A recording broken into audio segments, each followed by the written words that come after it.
Εμείς επανήλθαμε και επανήλθαμε, όχι με ίδιο θέμα, αλλά με διαφορετικό. Και τι σας έχω. Ο επόμενος καλεσμένος μας είναι, παιδιά, ένας αστρολόγος που τον ξέρει όλη η Ελλάδα. Και όχι μόνο. Λοιπόν, αμέσως τώρα θα σας παρουσιάσουμε τον έναν και μοναδικό κύριο Περικριτικό. Τι κάνετε? Καλώς ήρθατε στην όμορφη παρέα μας. Γεια σας. Για πρώτη φορά σας συναντάω. Η Μάχη μας βέβαια σας ξέρει και προσωπικά και θέλω να πω σε αυτό το σημείο ότι μου έχει πει τα καλύτερα. Και με έχει βοηθήσει και δεν τον άκουγα κιόλας. Εκεί το θέμα. Είχα αγωνία να γνωρίσω ποιος είναι ο κύριος Πέρης, πώς ξεκίνησε. Εδώ είναι ο κύριος Πέρης. Πώς ξεκίνησα την αστρολογία. Κοίταξε, πιστεύω ότι όλοι όσοι ξεκινάνε την αστρολογία έχουν αυτή την τάση να ψάχνονται γενικά. Μέσα στο ψάξιμο των χρόνων και σε συνδυασμό με ό,τι έκανα μέχρι τότε στη ζωή μου, σπουδαίες δουλειές και τα διάφτα, κάποια στιγμή άγγιξα τυχαία το σοβαρό κομμάτι της αστρολογίας. Και πιστεύω ότι οποιοδήποτε... Αυτή η στιγμή ήταν στην ηλικία των... Γύρω στα 27-28, ας πούμε, 26-27-28, είχα τελειώσει με σπουδές και τα διάφτα, δούλευα.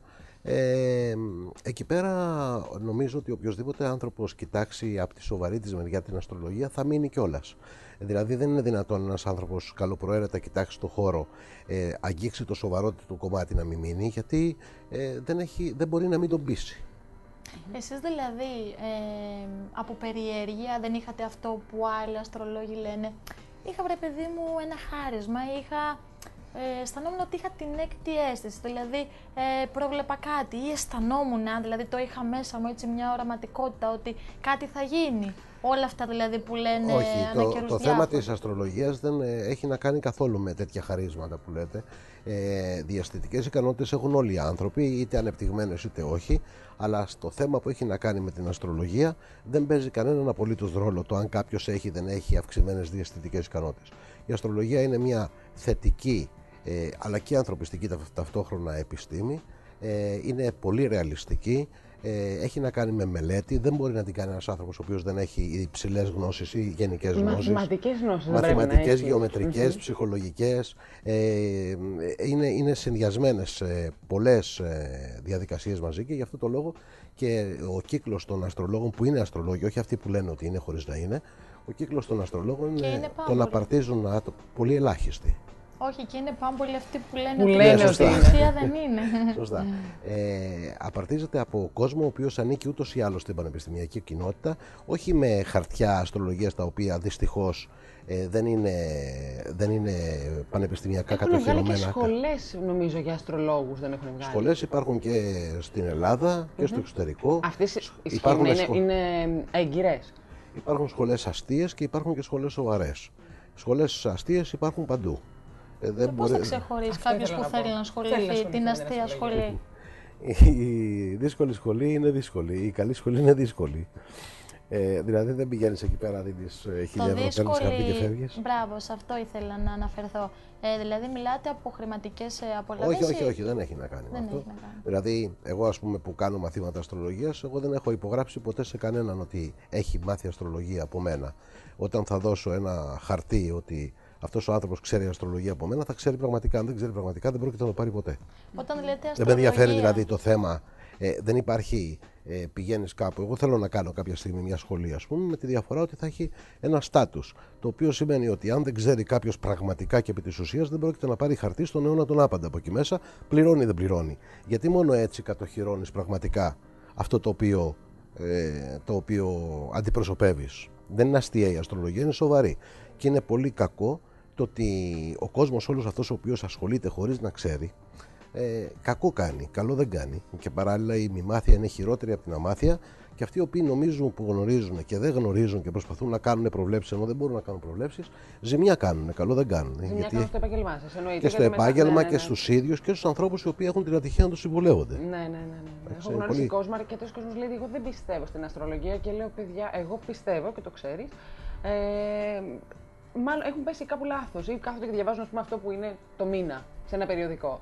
πες ότι δεν είναι αυτή η αστρολογία. Ναι, κοιτάξτε, υπάρχει η προσωπική σου αστρολογία, το προσωπικό σου οροσκόπιο. Όλοι λένε δεν τους ενδιαφέρει, αλλά δεν υπάρχει κανείς που θα ανοίξει περιοδικό που να πάει στη στήλη της αστρολογίας. Και γι' αυτό το λόγο και την έχουν και όλα στα περιοδικά. Όχι μόνο περιοδικό, παιδιά. Παντού σε όλες τις εκπομπές υπάρχει στήλη. Γενικά η αστρολογία έχει να κάνει με τα άστρα, τους πλανήτες και τα ζώδια. Δηλαδή, κάποιος βλέπει κάτι γενικά για το κάθε ζώδιο, ή η αστρολογία είναι και για τον καθένα μας προσωπικά, δηλαδή να πει η μάχη, η ζέτα, το όνομά της, την ημερομηνία γέννησης, και από εκεί εσείς κάνετε μία εξειδικευμένη πρόβλεψη ή ανάλυση του κάθε ατόμου. Το όνομα ζέτα μας ενδιαφέρει μόνο για να μιλάμε με τη ζέτα όταν κάνουμε αστρολογία. Το τι όνομα έχει δεν μας ενδιαφέρει καθόλου. Εμάς μας ενδιαφέρει μόνο η ημερομηνία, η ώρα και ο τόπος της γέννησής της. Συντεταγμένες που φτιάχνουν ένα ειδικό σκαρίφι με ένα ειδικό πλαίσιο, ένα χάρτη, ο οποίος είναι η απεικόνιση των θέσεων, των πλανητικών θέσεων πάνω από το σημείο της γέννησης, την ώρα της γέννησης του κάθε ατόμου. Είναι μοναδικό σαν το δαχτυλικό αποτύπωμα ενός ανθρώπου, είναι μοναδικό στον κόσμο και γι' αυτό το λόγο είναι τελείως προσωπικό. Όσον αφορά το γενικό, υπάρχουν γενικές τάσεις. Αν σκεφτείτε ότι το 1/12 της γης είναι κρυή, δεν είναι ποτέ δυνατόν όλοι οι κρυοί σήμερα να έχουν καλή μέρα, γιατί υπάρχουν κρυοί που σήμερα τους πατάει το τρένο, υπάρχουν κρυοί οι οποίοι ερωτεύονται, υπάρχουν κρυοί οι οποίοι δυστυχούν, άλλοι πτωχεύουν, άλλοι πηγαίνουν τα παράθυρα. Μας έχει τύχει να δούμε δηλαδή τι λέει το ζώδιο μας και μετά στο τελείωμα της μέρας πούμε, τι βλακίες έλεγε. Ναι. Οπότε τι σημαίνει? Όταν κάνεις γενική πρόβλεψη, το μόνο που έχει σαν στάνταρ είναι το ότι όταν μιλάς για ένα κρυό, μιλάς ότι ένας άνθρωπος έχει τον ήλιο του στον χώρο του κρυού και τίποτα άλλο. Ένας άνθρωπος που έχει τον ήλιο στον χώρο του κρυού μπορεί να έχει αλλού τον Ερμή, αλλού την Αφροδίτη, αλλού τον Άρη, αλλού τον Ποσειδόν, αλλού τον Πλούτον, αλλού όλο αυτό. Είναι πολύ σημαντικό. Που σημαίνει ότι όταν μιλάμε για κρυό, μιλάμε για τη γενική τάση του κρυού και φυσικά αν μπορεί ένας αστρολόγος να εξειδικεύσει όσο το δυνατόν μπορεί να εξειδικευτεί ένας χώρος μόνο μέσα από τον ήλιο, αυτό το κάνει ή μέσα από γενναίες. Παραδείγματος χάρη τώρα που μιλάμε για την περίοδο της Άνοιξης, ο Μάρτης μήνας ο Μάρτης του 2013 είναι ένας μήνας ο οποίος ταλαιπωρεί με κάποιο τρόπο τη δεκαετία του 1960. Δηλαδή οι άνθρωποι που έχουν γεννηθεί από το 1960 μέχρι το 1968-69, μέχρι τις 20-22 του Μαρτίου θα ταλαιπωρούνται για ειδικούς λόγους ανεξάρτητα ζωοδίου. Ανεξαρτήτως με το αν είναι κρυοί, ταύροι, δίδυμοι και τα τι αυτά. Αυτά μπορούμε να τα δούμε στη γενική πρόβλεψη. Και φυσικά η γενική πρόβλεψη μπορεί να πετύχει σε επίπεδο το αν κάνει συνδυασμούς ο ήλιος, ο συγκεκριμένος ήλιος σε συγκεκριμένη ημερομηνία. Γιατί όταν ένας άνθρωπος έχει γεννηθεί παραδείγματος χάρη την πρώτη μέρα του Ιανουαρίου, απανταχού της γης, ο ήλιος του είναι στις 11 μοίρες του εγώκερο. Αυτό είναι ένα στάνταρ. Που σημαίνει, το αναφέρω όχι τυχαία, από την άποψη ότι οι άνθρωποι που έχουν γεννηθεί την 1η Ιανουαρίου οποιασδήποτε χρονιάς, οπουδήποτε στον κόσμο, έχουν τον ήλιο σε ένα συγκεκριμένο σημείο. Είναι εγώκεροι και αυτή τη χρονιά είναι μια χρονιά κλειδί στη ζωή τους, από την άποψη ότι θα αλλάξει κάτι σημαντικό και αυτό οφείλεται σε μια πλανητική θέση. Θα αλλάξει προς το καλύτερο ή προς το χειρότερο? Το αλλάζω ζέτα είναι διφορούμενη έννοια. Όταν αλλάζουμε και καλό και κακό. Δηλαδή κάθε αλλαγή είναι εξέλιξη και κάθε εξέλιξη καλή, ακόμα και αν γεννιέται μέσα από κάτι αρνητικό. Που σημαίνει στα σίγουρα είναι μια μεγάλη αλλαγή και ένα κλείσιμο ενός μεγάλου μέχρι χτες κύκλου τη ζωή των ανθρώπων που έχουν γεννηθεί την 1η του Γενάρη, οποιασδήποτε περιοχής του κόσμου, σε οποιαδήποτε γεωγραφικό μήκος και πλάτος. Για άλλους αλλάζει θετικά, για άλλους αλλάζει και θετικά και αρνητικά. Κάθε τι που κλείνει, ακόμα και αν πρέπει να κλείσει, έχει το μελαγχολικό του τόνο το ότι κλείνει. Δηλαδή, τι ωραία που τα λέτε. Ναι, δεν είναι. Αλλά από την άλλη τη μεριά ανοίγει μια άλλη πόρτα. Που σημαίνει ότι αν δύο άνθρωποι ζήσανε 20 χρόνια μαζί, 15 και κάποια στιγμή δεν έχει φθαρεί αυτό που ζουνε και πρέπει να τελειώσει για να ξεκινήσει και ένας καινούριος κύκλος ζωής και για τον ένα και για τον άλλον, αυτό τα 20 χρόνια, τα 15 χρόνια είναι μια ζωή. Δεν μπορείς να την πετάς με χαμόγελο, σίγουρα. Πάντοτε έχει και τη μελαγχολία της μέσα. Η διαδικασία αυτή, έτσι και δεν πάντα όταν τελειώνει κάτι, ξεκινάει κάτι άλλο. Πάντοτε. Είναι ο κύκλος έτσι. Μα η ζωή μας είναι κύκλος. Μπορεί να ξεκινάει κάτι καλύτερο, μπορεί να ξεκινάει και κάτι χειρότερο. Αλλά και γι' αυτό είμαστε εμείς εδώ για να ξέρουμε. Ναι, έτσι ακριβώς. Κύριε Πέρη, ξέρετε, θέλω να ρωτήσω. Είπατε ότι εσείς θέλετε απλά την ημερομηνία γέννησης του κάθε ανθρώπου και με τις συντεταγμένες βρίσκετε ό,τι αφορά τον καθένα, ό,τι θέλει να σας ρωτήσει. Θέλω να ρωτήσω κάτι που το έχω απορία από μικρή και δεν ξέρω αν ισχύει. Υπάρχουν άνθρωποι που γεννιούνται φυσιολογικά, δηλαδή όταν έρχονται οι πόνοι γεννιούνται φυσιολογικά. Υπάρχουν όμως και γυναίκες που για τον ΑΧ λόγο ή μπορεί να έχουν ρίξει του πλακούνται ή οτιδήποτε άλλο, κάνουν και σαρική. Άρα ένας άνθρωπος, αν ήταν, λέμε τώρα, να γεννηθεί φυσιολογικά στις 4 του Μάη, δανείζομαι εγώ τώρα μια ημερομηνία, και... Γεννιέται τέλη Απρίλιο. Ναι.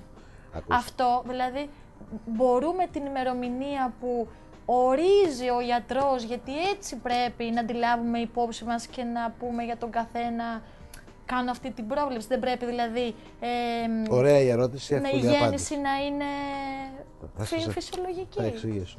Ωραία η ερώτηση, έξυπνη, εύκολη απάντηση. Η απάντηση είναι ότι στη ζωή μας όλοι οι άνθρωποι παίζουν ένα σημαντικό ρόλο, έναν καρμικό ρόλο που λέμε. Αυτές οι αηδίες του στυλ, αυτή η σχέση είναι καρμική και αυτή δεν είναι, δεν ισχύει. Όλα τα πράγματα στη ζωή μας είναι καρμικά. Και το ότι είμαστε εμείς εδώ είναι καρμικό, και ο γείτονάς σου είναι καρμικό, και ο περιπτεράς της γωνίας είναι καρμικός, γιατί άμα πιάσει φωτιά, π.χ. χτύπα ξύλο το σπίτι σου, μπορεί να δει τον καπνό και να ειδοποιήσει, μπορεί και όχι και να το αφήσει να καεί. Που σημαίνει ότι τα πάντα είναι καρμικά. Έτσι λοιπόν, καρμικά παίρνει και το ρόλο, το κομμάτι που αναλογεί ο γιατρός στη ζωή και κάνει τη γέννηση να γίνει εκεί που πρέπει να γίνει. Γιατί πάντα η γέννηση θα γίνει εκεί που πρέπει να γίνει. Και αν πρέπει να γίνει πιο νωρίς από το προγραμματισμένο, θα παρέμβει καρμικά ένας γιατρός για να γίνει. Εγώ δηλαδή π.χ. είμαι ένας άνθρωπος μη φυσιολογικός, δηλαδή γεννήθηκα με κεσαρική. Μια χαρά φυσιολογική σε βλέπω. Μη λες είσαι μη φυσιολογικός, γιατί θα σε βλέπουν οι άλλοι και θα λένε θέλω και εμείς να κάνουμε μη φυσιολογικά παιδιά για να βγουν σαν τη Ζέτα. Κατάλαβες τι γίνεται. Δεν έχει να κάνει αυτό. Να ξέρεις ότι ο κάθε άνθρωπος στη ζωή μας, ακόμα και ο γιατρός ο οποίος λέει θα γεννήσει στις 3, παίζει τον καρμικό ρόλο στη ζωή του παιδιού που θα γεννηθεί για να γεννηθεί την ώρα που πρέπει. Μην ξεχνάμε άλλωστε ότι στην αστρολογία ο οροσκόπος που καθορίζεται και από την ώρα της γέννησής μας είναι κατά μίαν έννοια σημαίνει και πρόγονος. Πάρα πολύ ωραία. Είναι συνδεδεμένο το θέμα δηλαδή. Και γι' αυτό το λόγο, και εκεί πέρα είναι συγκλονιστική η αστρολογία, και γι' αυτό το λόγο στην αστρολογία την υπηρετούν επιστήμονες και όχι άσχετοι. Δηλαδή οι άνθρωποι οι οποίοι υπηρετούν την αστρολογία είναι άνθρωποι οι οποίοι έχουν γνώσεις και πέραν από αυτή την αστρολογία, και για να δέσουν και για να μείνουν στην αστρολογία σημαίνει ότι βρήκαν σε αυτήν κάτι το οποίο είναι πραγματικά μαγικό, εξαιρετικό. Όταν καταλάβει κάποιος τι ανάλυση, τι ψυχογράφημα είναι ο αστρολογικός χάρτης ενός ανθρώπου, ένα ψυχογράφημα το οποίο δεν μπορεί να το βρει, με υπογραφή σας το λέω αυτό, κανένας ψυχολόγος πάνω στη γη. Χωρίς καν να βλέπεις τον άλλον. Αν ενωθεί ο ψυχολόγος με τον αστρολόγο. Θα σας πω κάτι ψυχρά. Δεν μπορεί κανείς να θεωρήσει τον εαυτό του αστρολόγο αν δεν είναι ψυχολόγος.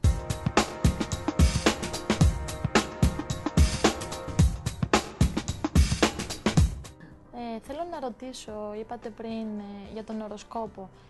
Ο οροσκόπος παίζει πολύ σημαντικό ρόλο σε έναν άνθρωπο, και αυτό που λένε ότι μετά τα 30 ότι γυρνάει ο οροσκόπος, δηλαδή και γίνεσαι οροσκόπος σου στο ζώδιο. Δεν ισχύει. Ο οροσκόπος σου είσαι πάντα. Στην πραγματικότητα, αυτό όχι, που είσαι δηλαδή, πάντα... Είμαι Σκορπιός με καρκίνο και ότι μετά τα 30 γίνομαι καρκίνος. Δεν ισχύει. Δεν ισχύει. Να τα ξεκαθαρίσουμε αυτά, γιατί γίνονται πολλές παραπληροφορήσεις. Αν είσαι Σκορπιός είπες? Δεν φαίνομαι. Σκορπιός με οροσκόπο καρκίνο. Νομίζω λοιπόν, ότι είμαι με εγώ καιρό. Άλλος μου έχει πει καρκίνος, άλλος μου έχει πει εγώ καιρό. Άρα αν θέλετε, ένας από τους δύο που σου έχει πει, στο τελείωμα της εκπομπής να με ενημερώσετε. Ένας από τους δύο που σου έχει πει ή καρκίνος ή εγώ καιρός δεν γίνεται, γιατί για να είσαι καρκίνος πρέπει να είσαι τη μία ώρα και εγώ καιρός απέναντι ακριβώς. Δεν είχα πέσει στα χέρια σας, κύριε Πέλη. Κάποιος από τους δύο δεν ήξερε τι έλεγε. Το θέμα είναι το εξής, ότι ο οροσκόπος είναι κάτι το οποίο φαίνεται από την πρώτη στιγμή που γεννήθηκες και τον κουβαλάς μαζί σου μέχρι να πεθάνεις. Όταν βλέπεις έναν άνθρωπο, αυτό που αντικρίζουν τα μάτια σου είναι ο οροσκόπος του. Αυτό δεν σημαίνει ότι αυτός είναι αυτός. Δηλαδή, τι εννοείται, ότι έχει στοιχεία. Το φαίνεστε είναι οροσκόπο. Δηλαδή, όταν βλέπεις τον οροσκόπο ενός ανθρώπου, ουσιαστικά απεικονίζει ο οροσκόπος αυτό που βλέπουν τα μάτια σου όταν βρίσκεσαι απέναντί του. Όταν δηλαδή εγώ βρίσκομαι απέναντι σε εσάς τις δύο, τις όμορφες, κάθομαι στον 7ο σας οίκο. Κοιτάζω από τον 7ο σας οίκο τον πρώτο σας, τον οροσκόπο σας. Που σημαίνει ότι βλέπω αυτό το οποίο προσδιορίζει ο οροσκόπος σας. Ο οροσκόπος είναι αυτό που βλέπουν τα μάτια μας όταν κοιτάμε έναν άνθρωπο. Και τα στοιχεία που βγάζετε προς τα έξω, που θέλετε εσείς να βγάλετε προς τα έξω, είναι τα στοιχεία του πρώτου σας οίκου, που σημαίνει ότι ένας άνθρωπος μπορεί να δείχνει τίγρης και να είναι λαγός. Αυτό που τον κάνει να δείχνει τίγρης φαίνεται μέσα στον οροσκόπο του. Αυτό που τον κάνει να είναι λαγός φαίνεται σε άλλα στοιχεία του χάρτη του. Το ότι ο σκύλος που γαυγίζει δεν πρέπει να τον φοβάσει, που λέει και ο λαός, έτσι δεν λέει? Έτσι λέει. Κάτι σημαίνει. Λοιπόν, που σημαίνει ότι βλέποντας έναν άνθρωπο μπορεί να παρουσιάζει μια δυναμική η οποία να μην ανταποκρίνεται στην πραγματικότητα στο χάρτη του. Να βλέπεις έναν γίγαντα με χάρτινα πόδια. Μία φούσκα, ας πούμε, που να έχει ζωγραφίσει ένα δράκο επάνω, και στην πραγματικότητα να μην υπάρχει τίποτε από όλα αυτά παραμέσα. Ναι, αλλά δεν υπάρχουν όμως και περιπτώσεις που βλέπεις κάποιον άντρα δυναμικό και είναι και στη ζωή του έτσι? Και αντίστοιχα, φυσικά. Μα αυτό ακριβώς λέμε. Τους βλέπεις από το παρουσιαστικό τους, την εμφάνισή τους, με τα ταγεράκια τους και αυτά, όντως και στη ζωή τους έχουν καριέρα. Αυτό και το οποίο μπορεί να ξέρεις ξέρεις είναι ότι όταν μπορείς να διαβάσεις ένα αστρολογικό χάρτη, κοιτώντας τον αστρολογικό χάρτη, έχεις περίπου στο μυαλό σου την εικόνα, τον τρόπο, τη λειτουργία ενός ανθρώπου που δεν τον γνωρίζεις και δεν χρειάζεται καν να τον δεις. Εσείς δηλαδή βλέποντας έναν άνθρωπο, με την εμπειρία σας. Εγώ όχι τον βλέπουν τα μάτια μου, εγώ δεν βλέπω τίποτε με τα μάτια μου. Εγώ αυτό θέλω να ρωτήσω αρχικά. Βλέποντας έναν άνθρωπο που δεν το ξέρετε, δεν έχετε ανταλλάξει μια κουβέντα και φυσικά δεν έχετε ανοίξει τα χαρτιά σας. Ναι. Μπορείτε έτσι, κοιτάζοντάς τον, να καταλάβετε τι ζώδιο ή τι οροσκόπο έχει και να το ψυχολογήσετε. Θα σας εξηγήσω. Γιατί και εμείς που δεν έχουμε σπουδάσει, δηλαδή έτσι στις συζητήσεις μας με τη μάχη, μου έχει πει ότι εγώ έναν άνθρωπο τον ψυχολογώ αμέσως. Δηλαδή, κοιτάζοντάς τον, μου βγάζει μια θετική ή μια αρνητική ενέργεια. Αυτό έχει να κάνει με την ιδιότητα που όλοι οι άνθρωποι λίγο πολύ έχουν, τη διαισθητική. Άλλωστε, υπάρχουν άνθρωποι οι οποίοι έχουν ανεπτυγμένες διαισθητικές ικανότητες και αυτό φαίνεται στη ζωή τους. Και φαίνεται και στο χάρτη τους. Ένας άνθρωπος ο οποίος έχει ανεπτυγμένο 12ο οίκο, έχει δυνατή σελήνη, που είναι σημαντικό αυτό για τη διέστηση. Δυνατή σελήνη που θα στους ηχθείς π.χ. Βέβαια, σε θέματα ακόμα περισσότερο. Σε θέματα διαίσθησης λειτουργούν πάρα πολύ αυτά. Τώρα, πότε μπορείς να αναγνωρίσεις έναν άνθρωπο κοιτώντας τον? Αν ο οροσκόπος του είναι έντονος, δηλαδή ένας άνθρωπος είναι λιοντάρι και έχει οροσκόπο λιοντάρι, αυτό βγάζει μάτι, δεν χρειάζεται να δεις χάρτη. Βέβαια, εντάξει, φαίνεται λιοντάρι, φαίνεται και είναι. Οροσκόπος λιοντάρι και ζώδιο λιοντάρι σημαίνει ένα ήλιο στον πρώτο οίκο, αυτό λάμπει χωρίς να κάνεις τίποτε. Βγάζει φωτογραφία και φαίνεται, αυτός λες και έχει έναν εσωτερικό φωτισμό, φαίνεται. Θέλω να σου πω ότι υπάρχουν πράγματα που φαίνονται και πράγματα που δεν φαίνονται. Έχετε πολύ δίκιο σε αυτό. Άσχετο βέβαια, απλά θέλω να το αναφέρω. Εμένα π.χ. ο πεθεράς μου που είναι λιοντάρι, εκτός ότι το παρουσιαστικό του σου δημιουργεί από μόνος του ένα σεβασμό, έτσι, δηλαδή σε κρατάει κάπως απόμακρο, όπως και τα υπόλοιπα ζώα στη ζούγκλα. Το λιοντάρι το φοβούνται, αλλά και στη ζωή του είναι άνθρωπος δυναμικός, δηλαδή και το παρουσιαστικό του και η ζωή του είναι το παράδειγμα που είπατε. Καλά, μπορούμε να δούμε, γιατί υπάρχουν, όπως βλέπετε σε όλα τα ζώδια, υπάρχουν και οι Άγιοι, υπάρχουν και οι διαόλοι. Δεν υπάρχει ζώδιο που να έχει μόνο καλούς, ούτε υπάρχουν καλά ζώδια και κακά ζώδια. Το κάθε ζώδιο έχει τους θετικούς τους και τους αρνητικούς τους. Όμως έχουν κοινά. 2-3 πράγματα νομίζω ότι όλα τα ζώδια έχουν κοινά. Δηλαδή, ζυγός εγώ, όποια ζυγίνα και να δω, είναι 2-3 πράγματα κοινά. 2-3, δεν θα πω παραπάνω. Παιδιά, κοιτάξτε, υπάρχει μια γενική τάση η οποία λίγο πολύ πιάνει τους ανθρώπους του κάθε ζώδιου. Παραδείγματος χάρη, όταν μιλάς για τους ζυγούς, διανύουμε ένα διάστημα που μετά από μια βουτιά, από ένα τέλμα που πέρναγε η ζωή των ζυγών, ξεκινάει σιγά σιγά να ροδίζει. Και αυτό το ροδίζει ξεκινάει από επαγγελματικό χώρο. Είναι τώρα 1-1,5 μήνας που τα πράγματα έχουν αρχίσει να αναπνένε και να δημιουργούν μια μορφή αισιοδοξία στη ζωή των ανθρώπων των ζυγών. Χωρίς αυτό να σημαίνει ότι δεν υπάρχουν ζυγοί που βάλλονται, που μπαίνουν σε λούκι, που έχουν μεγάλες ανατροπές στη ζωή τους, που υπάρχουν συγκεκριμένοι ζυγοί. Γιατί κάθε κανόνας έχει και τις εξαιρέσεις του. Και οι εξαιρέσεις και όλα τα δάχτυλα δεν είναι ίδια. Επιβεβαιώνουν το κανόνα. Παραδείγματος χάρη, να σας πω, ας πούμε, για να δω εδώ πέρα για να θυμηθώ κιόλας ακριβώς. Ένας ζυγός, παραδείγματος χάρη, ο οποίος έχει γεννηθεί την 1η του Δεκάτου. Λίγο πίσω. Λέω, την 1η του Δεκάτου. 25 Σεπτέμβρη. 1η Δεκάτου, ας πούμε, ο ζυγός βρίσκεται σε μια περίοδο ανατρεπτική στη ζωή του, αλλαγών. Οι αλλαγές αυτές γίνονται γιατί πρέπει να αλλάξει κάτι το οποίο έχει τελματώσει, δεν πάει άλλο. Κάποιοι που είναι θειασότες της αλλαγής, που δηλαδή που μπορούν να να γίνουν αλλαγή μαζί με την αλλαγή, επανάσταση μαζί με την επανάσταση, αυτό τους βγει σε καλό στη ζωή τους, δεν το συζητάμε. Υπάρχει δηλαδή άνοιγμα αμέσως μετά. Δηλαδή, όποιος ασκεί βέτο, του βγαίνει σε καλό. Δεν είναι θέμα βέτο. Αυτά τα 3 δεκαήμερα, μου έρχονται πολλές ερωτήσεις. Τα 3 δεκαήμερα παίζουν ρόλο. Που λένε δεκαήμερο. Το πρώτο, το ζυγός, δεύτερο, 3 δεκαήμερα το δεν τρίτο. έχει. Θα σου εξηγήσω γιατί παίζουν ρόλο. Λέμε, ας πούμε, ότι ο Κρόνος είναι στο Σκορπιό. Το ξέρουν όλοι, Ναι. εντάξει. Λοιπόν, Εγώ π.χ. δεν το ήξερα. Εσύ έχεις. Ένα χρόνο. λοιπόν, ο Κρόνος λοιπόν είναι στο Σκορπιό. Κρόνος τι σημαίνει? Περίμενε, ένα-ένα. Ναι, Έχουμε γι' αυτό πολλά. ένα-ένα να το ξεκαθαρίσουμε. Έχουμε Κρόνος πολλά. τι σημαίνει? Ή ας πούμε είναι ο Δίας, ας πούμε, στους Διδύμους. Εντάξει, για να μην μπερδεύεται η Ζέτα. Θα το πούμε και αυτό. Ο Δίας λοιπόν βρίσκεται αυτή τη στιγμή στις αρχικές μοίρες των Διδύμων ουσιαστικά. Δηλαδή τώρα. Το πρώτο δεκαήμερο δηλαδή. έχει Αρχές έτσι. δευτέρου δεκαημέρου βρίσκεται τώρα. Τι γίνεται λοιπόν, γκρινιάζει ένας ζυγός και λέει, υποτίθεται ότι αφού ο Δίας είναι στους Διδύμους, εμάς θα μας δώσει ένα καλό τάδε. Και του λες πότε είσαι γεννημένος, λέει την τελευταία μέρα του ζυγού. Τελευταία του μέρα του ζυγού, περίμενε του χρόνου την άνοιξη που θα έρθει ο Δίας εκεί πέρα να σε αγγίξει. Γι' αυτό μιλάμε για τα δεκαήμερα, κατάλαβες τι γίνεται. Δηλαδή το δεκαήμερο το συνδυάζεις με την κίνηση των αργών πλανητών και πότε ακουμπά το δικό σου δεκαήμερο. Παραδείγματος χάρη, οι άνθρωποι που έχουν γεννηθεί στα ζώδια του νερού, στις πρώτες μέρες των ζωδίων του νερού, πρώτη, δεύτερη, τρίτη, τέταρτη, πέμπτη μέρα του ζωδίου του νερού, έχουν ένα ανάπτυγμα στις αρχές, στον Ιούλιο μήνα του 2013. Λόγω του ότι ο Δίας θα περάσει στον καρκίνο, θα δώσει αυτό το ανάπτυγμα σε αυτούς τους ανθρώπους. Τόσο πολύ θα περιμένουμε. Αυτό όμως δεν επηρεάζει τους ανθρώπους οι οποίοι έχουν γεννηθεί στο τρίτο δεκαήμερο του καρκίνου. Κατάλαβες, γι' αυτό τα κουβεντιάζουμε τα δεκαήμερα. Και Κρόνος τι σημαίνει που είπατε έχει Κρόνος στο Σκορπιό? Τι είναι ο Κρόνος? Π.χ. η Αφροδίτη ξέρω έχει να κάνει με την αγάπη, σε σχέση με την αγάπη. Η Αφροδίτη είναι πολλά πράγματα. Η Αφροδίτη είναι έρωτας, ομορφιά. η αγάπη. Η ομορφιά δεν είναι. Κάτσε και σκέψου, Αφροδίτη. Ναι, Η θεά της ομορφιάς, εντάξει, και των απολαύσεων. Όμως οι απολαύσεις, για να υπάρξουν Το σεξ στην απολαύσεις, Αφροδίτη φαίνεται. Πόσο σεξουαλικός είναι άλλο. ανάλογα. Λέμε, έχει Αφροδίτη. Η σεξουαλικότητα είναι συνδυασμός πολλών ενεργειών μέσα σε ένα χάρτη. Εντάξει. Και ο χάρτης, κάτι που δεν το ξέρουν πολλοί βέβαια, οι περισσότεροι δεν το ξέρουν, έχει διαφορετική ερμηνεία ένας ανδρικός από ότι ένας γυναικείος χάρτης. Γιατί κάτι το οποίο είναι προτέρημα για έναν ανδρικό χάρτη είναι μειονέκτημα για ένα γυναικείο και του πάλιν, το ανάποδο. Με καταλαβες.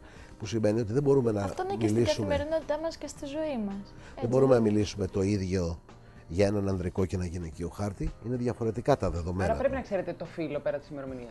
Καλά, δεν το Δηλαδή, γνωρίζω τώρα μια συζητάμε. ημερομηνία. Φυσικά, άμα δεν βέβαια, ξέρουμε. ναι, δεν- ναι. Φυσικά, αυτό δεν θέλει συζήτηση. Όπως λένε ότι εννοείται. υπήρχε ένα ίδιο ζώδιο με ίδιο οροσκόπο, δηλαδή μπορεί ο άντρας σου, δανείζομαι τώρα εγώ, να έχει ίδιο ζώδιο με σένα και ίδιο οροσκόπο, αλλά επειδή είστε διαφορετικό φύλλο να είναι ίδιο τελείως. ζώδιο, αλλά είμαστε δύο τελείως διαφορετικοί άνθρωποι. Καλά, δεν είσαστε την ίδια χρονιά γεννημένοι αφενός. Ίδια χρονιά είμαστε. Ίδια χρονιά, ίδια ζώδιο.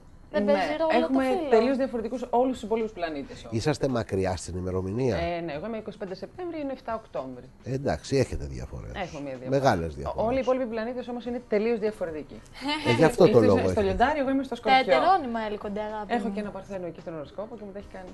Α, όλα Γι' τα αυτό ξέρεις. Αν έχεις και Όλα τα παρθένα ξέρω, παιδιά, εγώ αγάπη από μου, αυτά δεν όλα ξέρω τα τίποτα. ξέρω. Όπως και να έχει, είναι καλό όταν δεν γνωρίζεις κάτι, δηλαδή όπως εγώ ας πούμε όταν χρειάζομαι κάτι που έχει να κάνει με ιατρική πρέπει να πάω στο γιατρό, με νομική πρέπει να πάω στο νομικό, έκαστο στο είδος του και όχι στους καφέδες, για να μην κάνουμε διαφημίσεις.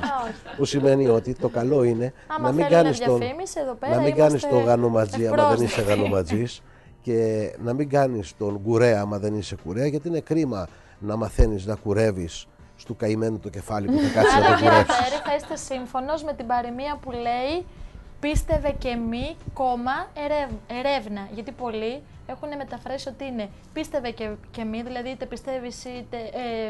Πίστευε χωρίς να ερευνάς, λένε πίστευε- κάποιοι ναι, λάθος. χωρίς να- Στην Πίστευε και πραγματικότητα- μη ερεύνα. Αλλά Είτε η πιστεύεις είτε δεν πραγματικότητα πιστεύεις, είναι πρέπει να πίστευε ερευνάς. και μη, δηλαδή είτε πιστεύεις είτε όχι, ερεύνα.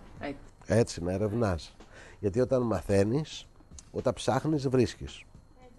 Απ' την άλλη τη μεριά βεβαίως, το μακάρι η πτωχή το πνεύματι είναι πολύ φιλοσοφημένη κουβέντα, γιατί ένας άνθρωπος είναι αποδεδειγμένο το ότι όσο περισσότερα γνωρίζει τόσο δυστυχής είναι.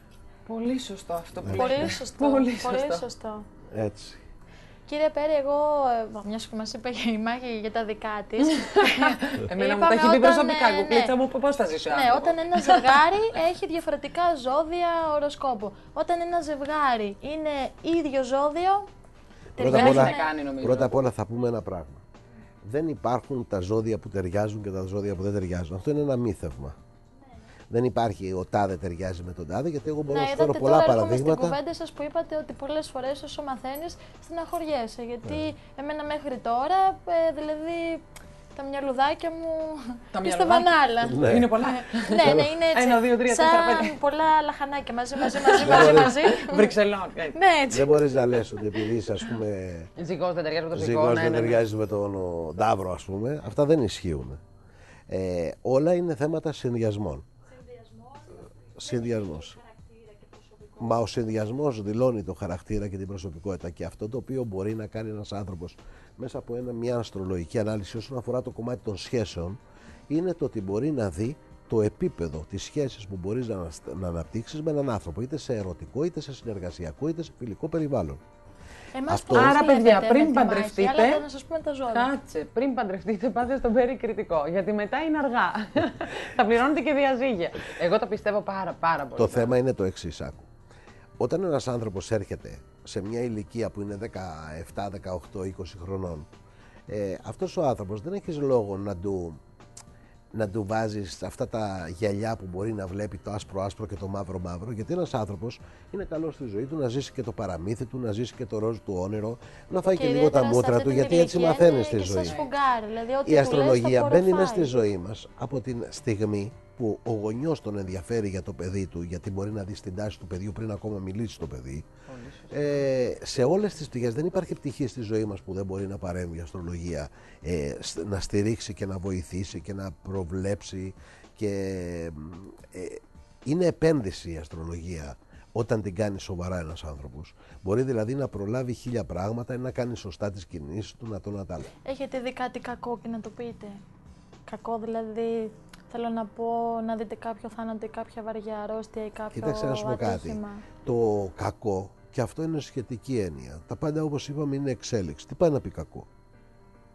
Δηλαδή, έρχεται ένας άνθρωπος ο οποίος είναι συνδεδεμένος με τον γονιό του, ας πούμε, και θέλει να τον έχει όλη τη ζωή. Και ρωτώ, ποιος είναι ο άνθρωπος που δεν θέλει να έχει τον γονιό του όλη τη ζωή?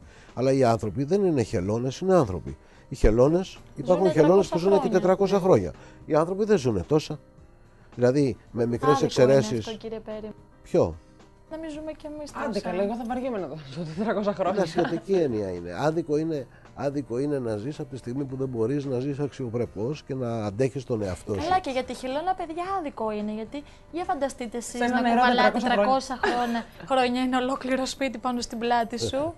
Μιλάμε, είναι πολύ άδικο κι αυτό.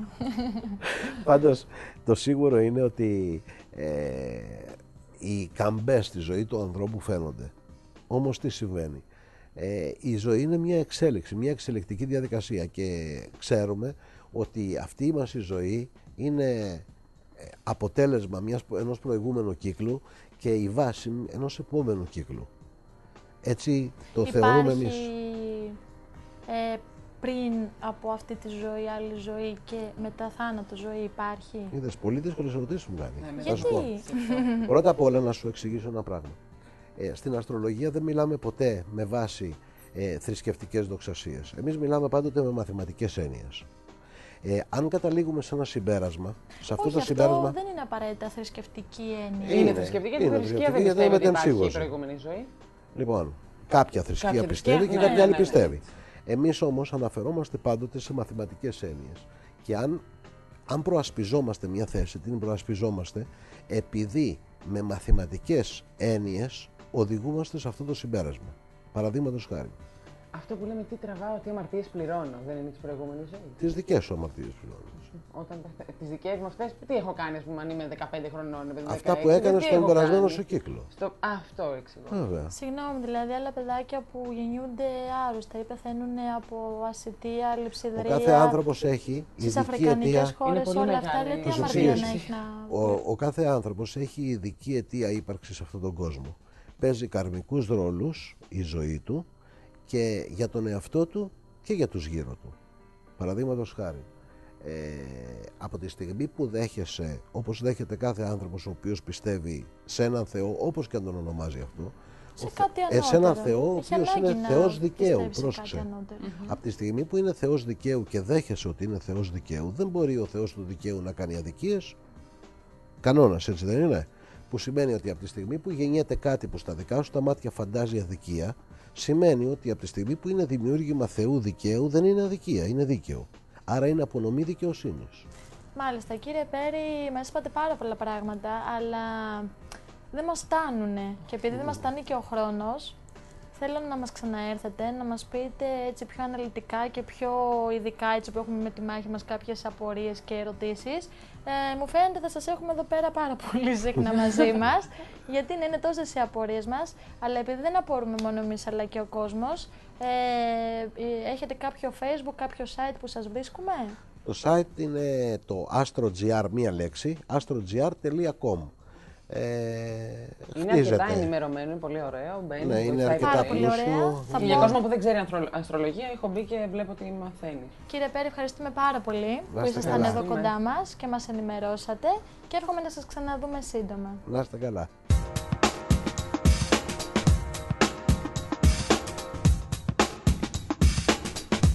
Αυτή ήταν η εκπομπή μαζί σας. Δεν πιστεύω να έχετε παράπονο, έτσι. Μιλάμε τώρα για ένα τηλεοπτικό μαγκαζίνο ποικίλης ύλης. Σας ενημερώνουμε για όλα τα θέματα. Ό,τι θέλετε, ό,τι απορία έχετε. Τι ιατρικά, τι χρηστικά. Γιατί βεβαίως κάποια στιγμή και θα μαγειρέψουμε και γυμναστική live θα κάνουμε. Να μην πω τώρα το μήνυμα που μου έστειλες για γιόγκα. Πού να πάω, αγάπη μου, πιασμένη τη μέση, αλλά χάρη τον τηλεθεατό θα το προσπαθήσω και αυτό. Λοιπόν, έχουμε να κάνουμε πολλά πράγματα μαζί. Εννοείται, και γι' αυτό είπαμε κιόλας να μας